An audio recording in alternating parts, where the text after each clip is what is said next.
I like that we played better as the trip went on. And I like that we played better defense as the trip went on. And I think that's a function of the work that guys are putting in, whether it's film, on game day. We felt like we didn't execute the game plan the other night the way that we could. We felt like we didn't communicate as well. And we're still giving up some threes when we overhelp. But by and large, there's a lot of really good things. And I think we're defending better collectively. So, and it's great when that results. Welcome, and this is your Atlanta Hawks wrap-up. It's your boy Bryce Lewis back at it again to talk about a Hawks win on this day as the Hawks beat the Wizards 114-107 in our nation's capital. Big win for the team, getting this 2-game set over the Wizards. They needed this as they are trying to continue to make the push towards potentially getting a higher seed in the playoffs, and also just getting, more familiar, getting another game down of experience with each other under Quinn Snyder, the new head coach. And tonight was a game where, the Hawks competitive early, kind of back and forth, both teams kind of for the majority of what they've been like when they played each other, just competitive. And the Hawks were finally able to kind of, take advantage later in the game. I mean, Bey was a big part of that. Had some big threes off the bench to help them really be able to get a lead and extend that a little into the third quarter. Bogdanovich was big off the bench. Bey and Bogdanovich had 14 to 15 apiece. Trey led the Hawks with 28 points tonight. Big game for him. Made some clutch shots late in the game. That last minute wasn't the cleanest. Could obviously be better. Hawks still working on that. But, big for them to get that win tonight, like I said, against Washington, and then really just give themselves some momentum going home. Recording this Saturday morning, so technically today against the Boston Celtics, as they have a back-to-back against that team. I know we'll talk about them in a quick second, but just really good performance today from the guys. Like I said, last minute could be better, but it's part of the growing process with this team. And the Hawks, like I said, every game is just another game to get better. Every game is another game to kind of get more familiar. Another game is another game to kind of try to get the rhythm down and try to figure out what kind of team they want to be.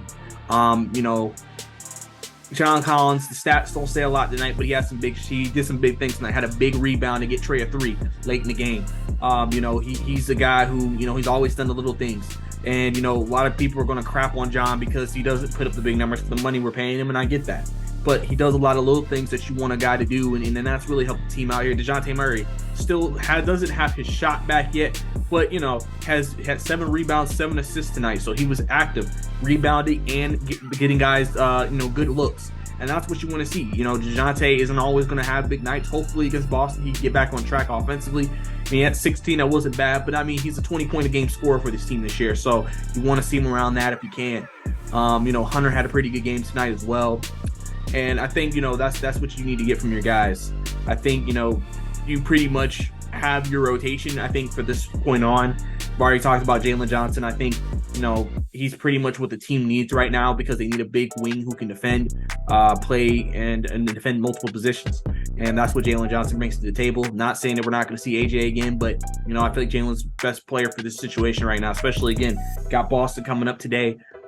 Big for them to kind of, be able to have them out there against, Tatum and Brown and then other guys they're going to throw at them. So I think the Hawks tonight, they did some good things really well. And they're still growing. And that's really the big thing. I think defensively this game, they feel like they made some strides. They had some periods in the game where they really played some really strong defense against Washington, really stifled them. Porzingis had 42 last game. He didn't have that tonight. That was big. Obviously, the game plan was to obviously slow him down, and they were able to do that. And that's obviously what, you want to do. He only had 22 tonight, so he had 20 points less. Bill had 27, but it's Bradley Beal. I mean, he's had 25, 26, 32 against the Hawks. And then Kuzma only had 17. So guys who have kind of hurt the Hawks the last couple of games, the one in Atlanta and the last game, really didn't hurt them as much today. And that just shows an improvement defensively that they've made there. So that's obviously really big because sometimes you got to win games on defense. And I think the Hawks, like I said, had a good stretch where they were able to do that. Like I said, game got a little uncomfortable late, but they were able to hang on to win this game and everything like that. So, that was, like I said, solid win for them. Solid performance from guys. If they can continue to get that bench production and the three-point shooting. I mean, they had one of their best three-point shooting performances they've had in a while. they were about 15 of 31 from free, 48%. You know, the Hawks usually have been a roller coaster when it came to three-point shooting. Bogdanovich improved it when they came back. Bey also adding another shooter. But, you know, there's still games where they are up and down in three-point shots. Like I remember the Heat game a couple of games ago. I believe they only made 9 threes, and they shot like 30 of them. And that was one of the reasons why they lost that game to the Heat, because, you know, they just couldn't make threes. And tonight they made 15 on 31, and if you're shooting that if you're shooting that a lot on a lot of these games, I mean, you're gonna have a great chance to win, because it means the long ball's falling for you, and that's another weapon in the offensive arsenal. So big for them to get this win tonight, and now they can move the next game, which is Boston. And I want to talk about that game real quick before I let you guys go. Boston, last time they played the Hawks, embarrassed. I mean, let's be honest, they embarrassed them on national television. So this is going to be this is what you would call a gauge game. You want to see, okay, Boston, top 2 team in the Eastern Conference. You know, this is one of the teams that won the East last year. You know, where are we? You know, this may be a game where Snyder's like, okay, where are we compared to this team? Remember, one of the big reasons why the Hawks lost that game was just a lot of uncontested threes. Boston was shooting the lights out from 3, but the Hawks were also overhelping and not playing great defensive perimeter defense. And that was something that beat them. They've obviously tried to address that. They're still trying to address that. Snyder has said they're trying to address that.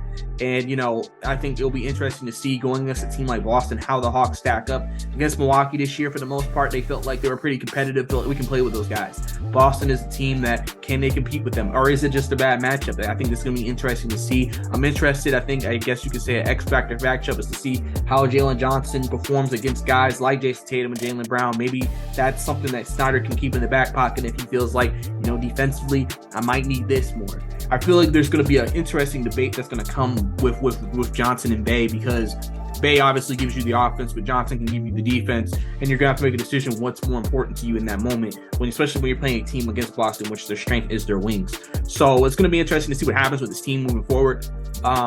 Like I said, back-to-back, so we'll see, you know, if they're going to have any heavy legs tonight against the Celtics, and see if they're going to be ready to play against these guys. It's obviously, you know, like I said, last time you played these guys, they got embarrassed, and I don't know if the Hawks players are holding on to that and saying, okay, we got a way more performance this time. We're back at home for the next couple of games. So, you know, after they play tonight and Monday, they'll get 4 days off before they play Golden State next week in Atlanta. So that'll be big. You know, the Hawks are playing 4 games in 6 days, I believe. So, you know, a lot of games in a short period of time, and I always was interested to see how rotations would go. But this is probably the toughest game out of this stretch of games that they're playing. So we're going to have to see how everything looks out. But, you know, guys, this is your Atlanta Hawks wrap up. It's your boy Bryce Lewis signing out. Ready to go back home. See Atlanta fans. See y'all tomorrow.